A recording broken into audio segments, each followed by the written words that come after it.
Hello, everybody, and welcome back to On the Diamond and Into the Deep. As always, I am Mahal, and at the time of recording, it is 12:17 p.m. on Friday, August 2nd. And we are in Randy Land. We are in Justin Turner Land, which isn't as fun as Randy Land. But tonight, the Mariners start a homestand in which they have the Phillies, the Tigers, and the hot AF New York Mets. Mariners just finished up a road trip. They swept the Chicago White Sox after I said that they would be lucky to win one game with the way they were playing. They then went into Boston and won 1 out of 3 games. And the trade deadline passed, so we'll do a little recap on that. Overall today, we got recap of the Boston series, preview of the Phillies series, and recap of the trade deadline. So, let's get into it, y'all. To begin, let's talk about the trade deadline. And specifically, let's talk about what the Mariners did and what the Astros did and what the league did as a whole. In terms of the league as a whole, not that many bats were moved. And the Mariners probably got one of the best bats, either the best or the second best bat moved in Randy Arozarena. Now, we already profiled Randy. We already know who he is, and we've seen who he is so far.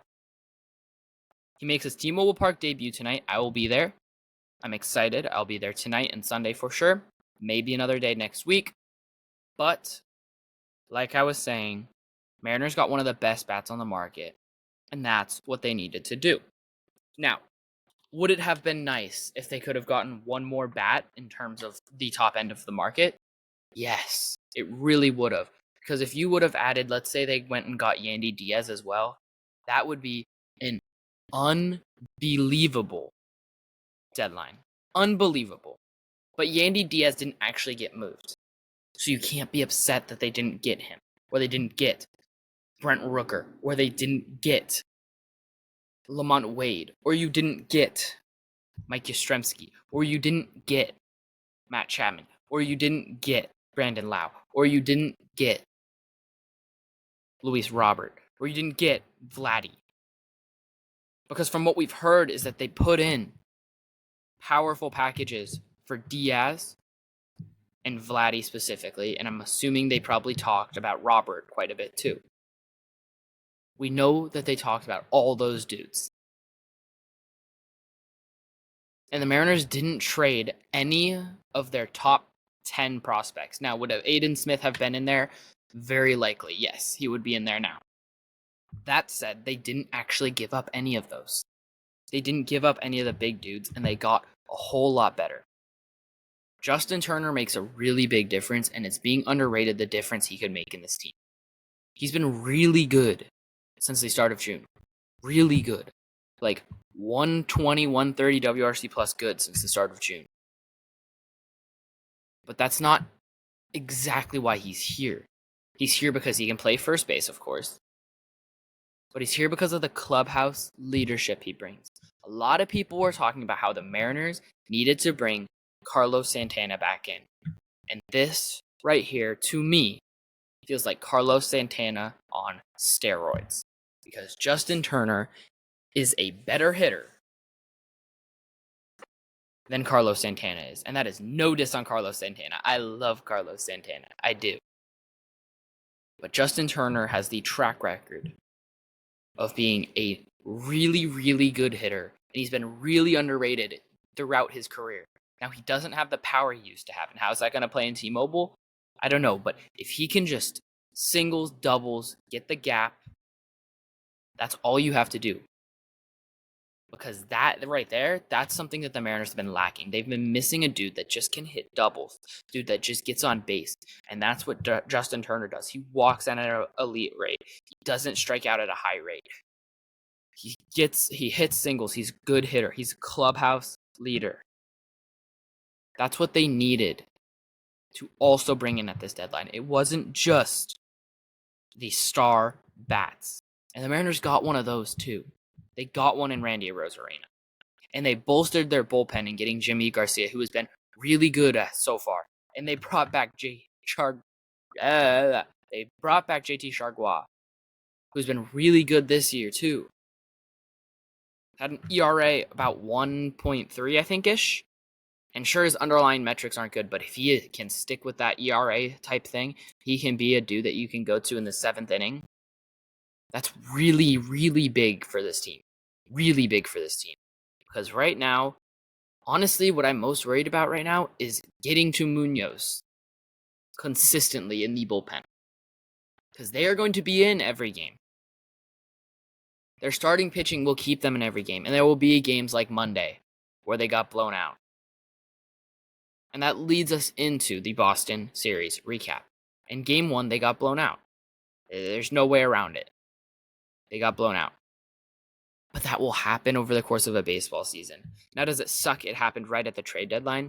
Yes, because it felt like they had all this momentum building. But there will be games in there where you get blown out. It's now about how you recover. And they won the game following that. Now, they needed to also win Wednesday, but without Jimmy Garcia, without really Andres Munoz, that's a tough ask. That's a really tough ask, especially when Gregory Santos then gets hurt. It's a really tough ask for them. And the offense only scored 2 runs. The first time in the Randy Arozarena series, in the Randy Arozarena era, in Randyland, that they have scored less than 6 runs. Now, they can't let that trend continue. And it's similar to game 1, where that type of thing is going to happen. There will be games where you don't score a ton of runs. There will be games where you give up a ton of runs. Even if your pitching staff is the best in baseball, that's going to happen. There will be games where your bullpen blows it. Again, that type of stuff happens over the course of a baseball season. But it's about not letting that become a trend. It's about not letting that identify your team. It's not letting that define you. Don't let these type of games define you. Don't let these happen on a weekly, bi-weekly basis. That can't happen. But if they happen just every once in a while, yeah, that's okay. That's going to happen.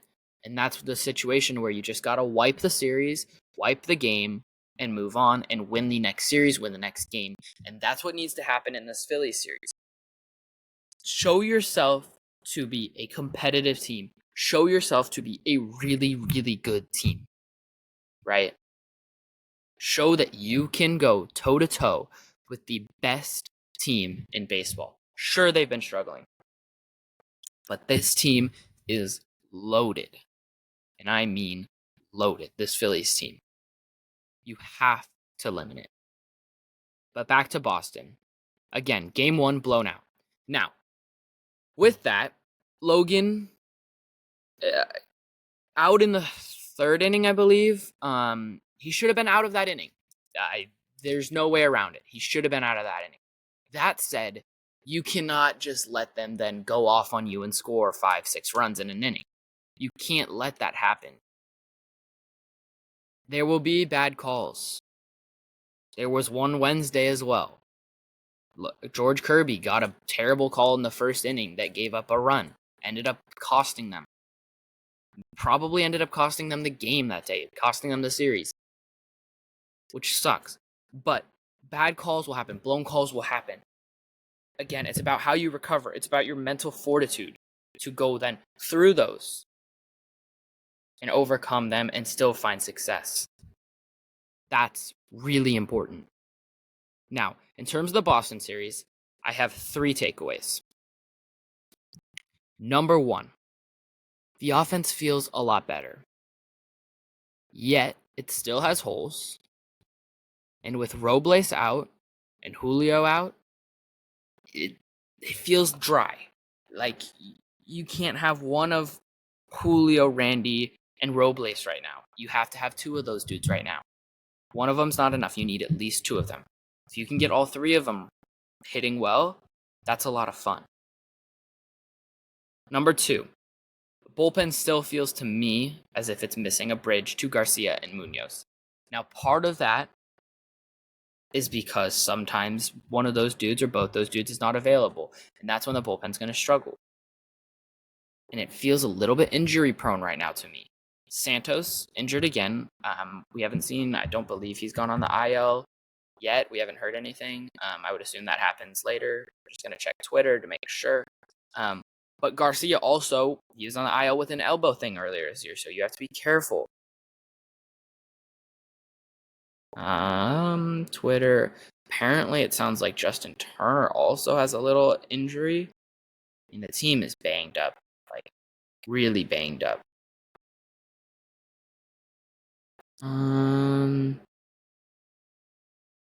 Yeah, nothing yet. As I was saying, though, there are injury worries for me with the back end of this bullpen because just Munoz is not enough. You need Santos and or Garcia healthy. Those two dudes, either of those two injured, causes a problem. Both those two dudes injured causes a catastrophe. That's the type of thing that could just blow the season up. Obviously, a Julio long-term injury could too. But the bullpen needs to be solid. The pitching staff needs to be solid because that's what this team is built on. That's what it's built on. That's what you have to do. And third, my third takeaway from the Boston series is I hate Fenway Park. I hate playing there. I love the stadium. It's everything about it. I love it. But playing there, watching the Mariners play there, ugh. Good Lord, ugh. I mean, ugh. It just is like not fun to play. And the Green Monster is just double, double, double, single, double, double. It's just like, dude, you can get just in a route where it's just like every ball it feels like is going off the monster, and you're just like, oh, that should be a flyout. Devers hits a 3-run homer that's literally 330 feet. Like, that's a flyout everywhere else, basically. Why is that a home run? Why? But yeah. Player of the series, pitcher of the series, hitter of the series, none of it. Just no. Not happening. And let's get into the Philly series. I will be there again tonight and Sunday. Let's have some fun. And let's start off with 2 points I want to lead off with. Number 1, I'm excited and interested to see Randy Arizona, and Justin Turner in T-Mobile Park and in the City Connects tonight. I'm pumped to see that, especially Randy Arozarena. I know he's going to have some crazy, like, yellow cleats, yellow arm sleeve probably, and it's just going to be, like, it's going to be magic. My second thing is Mitch Garver needs a mental break. Does that mean an IL stint? Maybe. Does that mean he's just really like a backup catcher for a week or so? Maybe too. But he needs a mental break. People are giving him death threats. That can't happen. I mean, that cannot happen. And that's the type of thing that a player should never have to go through. And sometimes you're just going to have to give them a mental break so that they can work through stuff. But if you are the type of people that are sending death threats, hurtful, hateful messages to athletes, to anyone, that is terrible, and that should never and can never happen. I understand it's frustrating, but it's baseball for F's sake. It is a game at the end of the day. That is all it is. And while it's people's jobs, you should not be ever saying stuff like that. Ever, ever, ever to somebody. Just terrible. Garver needs a mental break. That's what I'm going to say. And if he doesn't, someone like truly a standing ovation type thing might need to happen just to show that there is a large portion of this fan base that is behind him, that has his back, that is supporting him, that wants to see him succeed, that knows that he can succeed. But overall, he just looks down in the dumps, depressed, and he needs to focus on something else for a minute. Truly. Now, game 1, Tyler Phillips, Brian Wu, 6:40 start. It is drone fireworks night. I'm amped. City Connects. Let's talk about Tyler Phillips, who had a complete game shutout in his last outing. Young dude. He has limited walk, hard hit, and chase rate all this year. Not a ton of walks, not a ton of hard hit, and not a ton of chase. Now, with that, you can see chase and walk. I talk about this a lot. Those two things go hand in hand. If people are chasing, they're not going to be able to walk a lot. If they're walking a lot, they're not going to be chasing a lot because that means that the balls outside the zone are getting called as balls. People aren't swinging at them. Now, in terms of the hard hit, I have a feeling that that's going to balance out. Will it be tonight? I don't know. Probably not, considering it's the Mariners, but it could because he's given up a lot of barrels.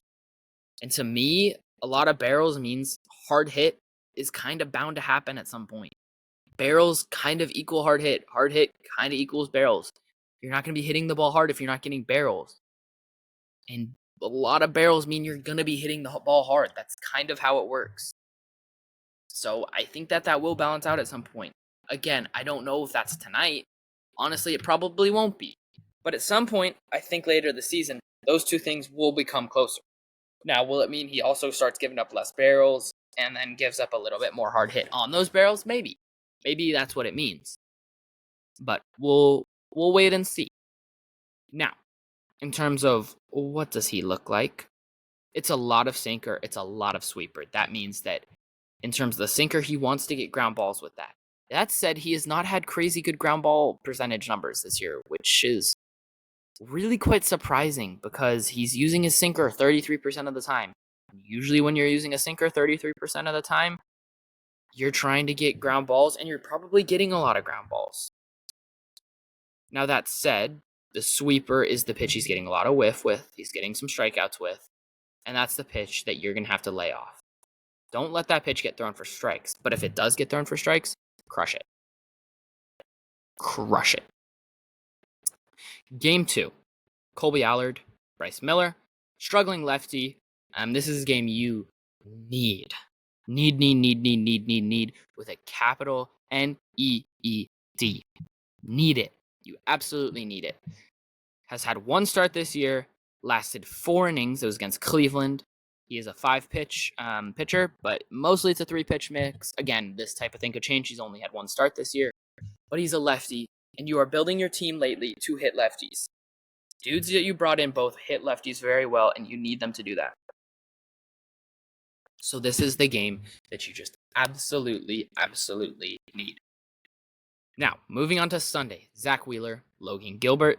This is a fun game. Really fun starting pitching matchup. This should be a pitcher's duel. In terms of Zach Wheeler, I'm going to go with 3 things he struggled with, 3 things he has been good at this year. And he hasn't really struggled with a ton of stuff, so it's a little bit of a stretch maybe. But number 1, he's walking batters about league average percentage, getting barrels about league average. Both those things are league average, which means he's not doing anything too special with those. He will give up some barrels. He's also going to walk you. So you do not need to expand the zone. And if it's in the zone, you need to hit it. You really do.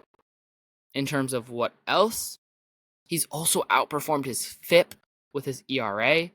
In terms of what does that mean? Earned run average is ERA. That's how many runs you're giving up on average per every 9th inning. FIP is basically the same thing, except it's only taking into account plays that do not affect your fielders. So that's walks, strikeouts, home runs, stuff like that. His FIP is 3.51. His ERA is 2.94. So there is a somewhat significant difference in that, in my opinion. And that's the type of thing that, again, that could balance out. Now, will it be tonight or will it be Sunday? Probably not. But it's the type of stuff that over the course of a season usually balances its stuff out. In terms of 3 things he's been really good at this year, average exit velocity is in the 95th, 86.3 miles an hour. That's really low. He's not giving up a ton of hard hit. Not at all.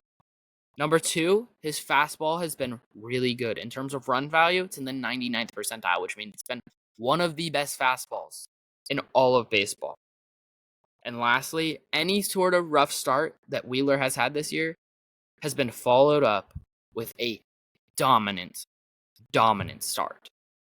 So I would expect a dominant Zach Wheeler because he did give up 7 runs to the Yankees last week. And anytime he has done anything like that, you want to talk about when he gave up 8 runs to the Baltimore Orioles, he followed that up with 7 innings of 2 hits and a run. He gave up 6 runs to the Marlins, followed that up with 7 1/3, 3 hits, 2 runs. That's about all there's been in terms of that. He will probably be on his game and dominant in that start. You are going to have to hit him. And that's why if you need to win this, if you are trying to win this series, game 1 is absolutely, absolutely crucial. And game 2 is the game that is the must win. Because if you, anything less than 1 win in the series is a failure. Getting swept cannot happen right now. That can't happen. Losing a series can happen, but you can't make that a trend. Against the Phillies, you can lose a series. That's okay. But you need to make it competitive and don't lose games that look like games that you can win. Go win the games that you have the opportunity to win. That's what has to happen. In terms of keys to the series, I have got really 3. Number 1, in terms of your pitching staff, you need to keep their key bats in check and limit how many runners you're allowing on. That means do not walk them. And especially do not walk the dudes at the bottom of the order as the top of the order is about to come up, giving them chances to get heavy RBIs and heavy runs with just one pop of the bat. That can't happen. Solo shots will happen. Solo shots can happen. But do not give up 2, 3, or grand slam type of home runs. Don't let that happen. Number 2, stay away from the back of their bullpen. Their bullpen is really good. Now, oftentimes I say make their starters work to tire their pen. And that's true again, even if their back of their bullpen is really good. Because if you can tire their pen early in the series, that means that they're going to have a thin bullpen in game 2, game 3, if you can do it tonight. That really needs to happen. And to do that, patient at bats are crucial. Be patient. Don't expand. But if you get a fastball or you get a hanging breaking ball, kill it.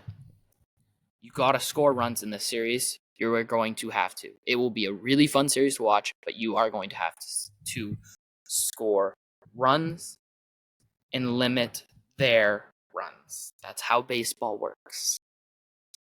Anyways, thank you all so much for listening. This has been episode 40, book it, of On the Diamond Into the Deep. I will be back late this coming week. I should be back after about the Detroit series, I think. We're sort of doing like a once a week type thing right now. I'll try to get back to 2 a week, but as of right now, we're doing 1 a week. So let's go. Go Mariners. Tridents up. Peace, y'all.